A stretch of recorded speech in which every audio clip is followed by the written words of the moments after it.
আজকে আমরা Bohr model সম্পর্কে তোমাদের সাথে আলোচনা করব। প্রথমেই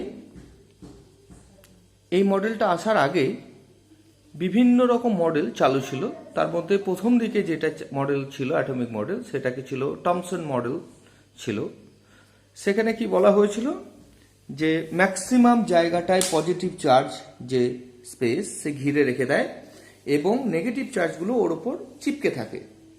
তারপর এলো আলফা স্ক্যাটারিং এক্সপেরিমেন্টের সাহায্যে রাদারফোর্ড যে এক্সপেরিমেন্ট করলেন, সেখানে তিনি কনক্লুড করলেন যে ম্যাক্সিমাম যে স্পেস একটা অ্যাটমের সেটা ফাঁকা থাকে এবং পজিটিভ চার্জ একটা সেন্টারে কনসেন্ট্রেট থাকে এবং মাসটাও তাই থাকে এবং তাকে কেন্দ্র করে ইলেকট্রনগুলো ঘিরে ঘুরে বেড়ায়। তারও বেশ কিছু ফল্ট ছিল। যদি কোনো চার্জ পার্টিকেল একটা কোনো অরবিটে ঘোরে এবং সে তাহলে অ্যাক্সেলারেটেড হবে, ত্বরান্বিত হবে এবং একটা ইলেকট্রোম্যাগনেটিক ওয়েভ বের করবে। ইলেকট্রোম্যাগনেটিক ওয়েভ যেটা কিনা একটা এনার্জি, সেটা যদি বের করে তাহলে স্বাভাবিকভাবেই ইলেকট্রনের যে এনার্জিটা সেটা লুজ করতে করতে একটা সময় গিয়ে যে সেন্টারে অর্থাৎ নিউক্লিয়াসের মধ্যে গিয়ে পড়ে যাবে, অর্থাৎ টোটাল যে সিস্টেমটা সেটা কোলাপস করে যাবে।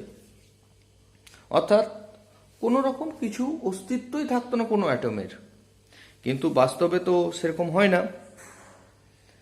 তারপর এই সমস্ত ফল্ট এর নিরসনের জন্য বিজ্ঞানী নিলস বোর কিছু প্রস্টুলেটস দিলেন।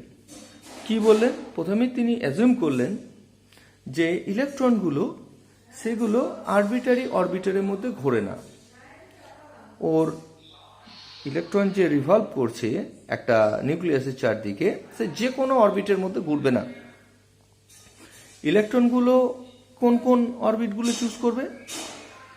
ধরে নাও যে অনেক অনেক এখানে অরবিট রয়েছে, তাহলে এই রেঞ্জের মধ্যে আর ওই পরের রেঞ্জের মধ্যে যেটা খুশি অরবিট চুজ করতে পারে। কিন্তু ইলেকট্রন যে অরবিটটা চুজ করবে সেটা এই যে বিভিন্ন যে লেয়ার দেখছো, বিভিন্ন লেয়ারে এরকম করে ইলেকট্রন ঘুরতে পারে না। ঘুরতে গেলে তার নির্দিষ্ট কিছুগুলো শর্ত রয়েছে, কিছু স্পেসিফিক অ্যালাউড অরবিটের মধ্যেই সে ঘোরে, কিছু ফিক্সড অরবিটের মধ্যেই সে ঘুরতে পারে। তাহলে প্রথমেই যে প্রস্টুলেট যেটা ছিলেন নিলস বোরের, সেটা কি ছিল? এক নম্বর, যে ইলেকট্রন ফিক্সড অরবিটের মধ্যেই ঘুরতে পারে। অর্থাৎ এটা কোনো ভ্যারিয়েবল নয় যে আজকে এটায় কিছুক্ষণ পর ওটায়, তা কিন্তু নয়। অর্থাৎ ইলেকট্রনগুলো যে নিউক্লিয়াসের চারদিকে যে রিভলভ করছে, সে কোনো রকমই এনার্জি লস বা এনার্জি গেইন কিছুই করবে না। ইলেকট্রোম্যাগনেটিক ওয়েভ এ রেডিয়েট করবে না এবং সর্বদা আজীবন ও ওই অরবিটের মধ্যেই ঘুরে বেড়াবে। কোনো রকম এনার্জি লুজ এর জন্য তার হবে না। নো ইলেকট্রোম্যাগনেটিক ওয়েভ রেডিয়েশন, একটুকুও ইলেকট্রোম্যাগনেটিক ওয়েভ রেডিয়েশন হবে না। 2 নম্বর যে প্রস্টুলেট সেটা একটু স্পেসিফিক। কি বললো? প্রথমে কি বললো যে কিছু ফিক্সড অরবিট। 2 নম্বরে কি বলছে যে ওই অরবিটগুলোর ফিচার্স কেমন হবে। 3 নম্বর প্রস্টুলেটটা হলো যে সমস্ত অরবিটের মধ্যে ইলেকট্রনগুলো ঘুরবে, সেই অরবিটরগুলোর যে অ্যাঙ্গুলার মোমেন্টাম এল, যাকে আমরা ডিনোট করছি অ্যাঙ্গুলার মোমেন্টাম, তার ম্যাগনিটিউডটা হবে এইচ, প্ল্যাঙ্ক কনস্ট্যান্ট যেটা, ডিভাইডেড বাই 2π। এই এইচ বাই 2π এর ইন্টিগ্রাল হবে, অর্থাৎ এন ইন্টু এইচ বাই 2π। এবার এনটা 1 2 3 4 5 6 যা খুশি হতে পারে। তাহলে এই এইচটা হলো প্ল্যাঙ্ক কনস্ট্যান্ট, যার মানটা তোমাদেরকে মনে রাখতে হবে বা অনেক সময় কোশ্চেনেও দিয়ে দেয়। তার মানটা হচ্ছে 6.626 × 10⁻⁻34 জুল সেকেন্ড। এটা একটু মেমোরাইজ করে নেবে। আর এনটা এটা হচ্ছে নাম্বার অফ ইন্টিগ্রাল, সেটা ইন্টিজার্স 1 2 3 4 5 যা খুশি হতে পারে এটা। তাহলে অ্যাঙ্গুলার মোমেন্টাম এখান থেকে আমরা পেলাম। যেটা আমাদের জানা আছে যে সমস্ত পার্টিকেলের অ্যাঙ্গুলার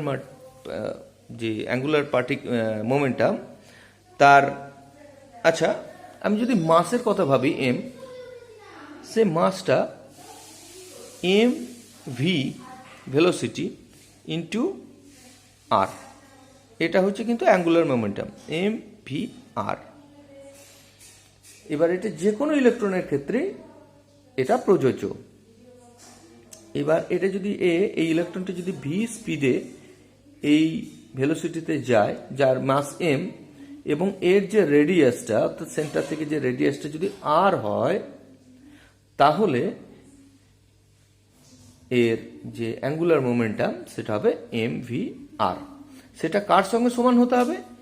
এন এইচ বাই 2 পাই এর সাথে।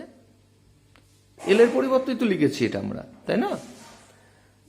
তাহলে অ্যাঙ্গুলার মোমেন্টামটা এটা কিন্তু ফিক্সড। এখানে আমি বলে দিই যে প্রথমকার অরবিটের জন্য এন এর ভ্যালু 1, সেকেন্ডের জন্য 2, থার্ডের জন্য 3, এবং এরকম করে পরপর ও চলবে। তাহলে প্রথম অরবিটের জন্য কি ভাববো দেখি, এইচ বাই 2 পাই, এন যেহেতু 1, সেজন্য সেকেন্ড অরবিটের ক্ষেত্রে হবে কি 2h বাই 2 পাই,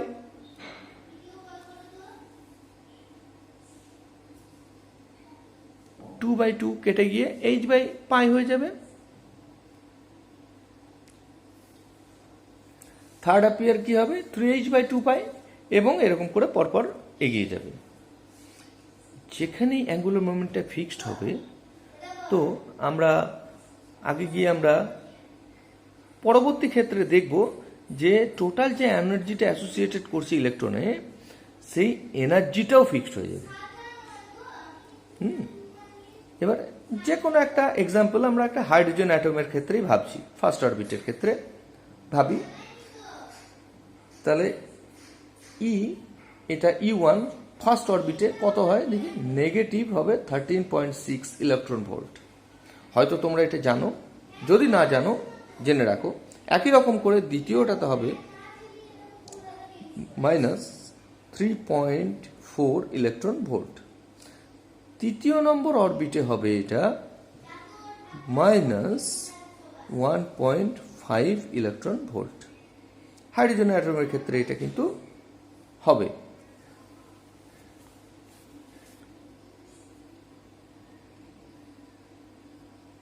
আচ্ছা, এটা শুধু জেনে নাও যে এনার্জিগুলো কিন্তু ফিক্সড। এই প্রত্যেকটা অরবিটালে E1, E2, E3 এগুলো কিন্তু ফিক্সড। এইবার আমরা বোরের তৃতীয় পস্টুলেটের কথা বলবো।